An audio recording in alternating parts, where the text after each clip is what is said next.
FIA ने सहाफ़ी Mohsin bag को इस्लामाबाद में उनकी रिहाइशगाह से गिरफ्तार कर लिया। इंसदादी दहशतगर्दी के तहत मुकदमा दर्ज, थाना मारगला मुंतकिल। FIA ने कहा, मुराद सईद की दरख्वास्त पर छापा मारा। मुल्जिम और उनके बेटे ने सीधी फायरिंग की। 2 अफसरान को यरगमाल बनाकर जदो को भी किया। पुलिस तर्जुमान के मुताबिक मुल्जिम की फायरिंग से अहलकार जख्मी हुआ। मोहसिन बेग का बेटा घर पर नहीं था। पुलिस तलाशी के बाद चली गई। मोहसिन बेग के वकील बोले, घर में सादा लिबास लोग दाखिल हुए, वारंट गिरफ्तारी नहीं थे। एहलकारों ने अहल खाना को थप्पड़ भी मारे। सेशन कोर्ट में समाअत का आगाज।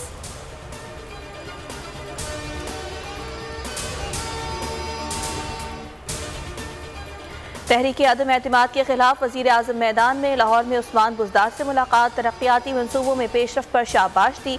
इमरान खान ने कहा, तरक्याती मनसूबों की सख्त मॉनिटरिंग की जाए। वज़ीर आज़म सरगोदा और DG खान के अरकान से भी मिलेंगे।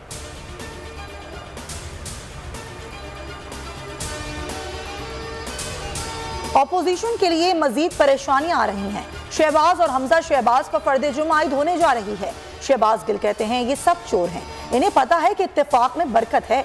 महंगाई की लहर से खुश नहीं। कोशिश की कि पेट्रोल की कीमत ना बढ़े, लेकिन बढ़ाना पड़ी। 2-3 माह में मामलात बेहतर हो जाएंगे।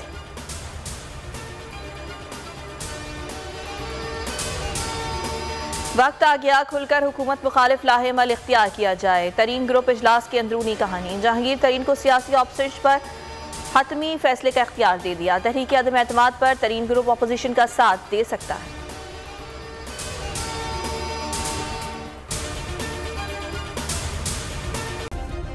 सब्सक्राइब करें और बेल दबाएं ताकि कोई खबर रह न जाए।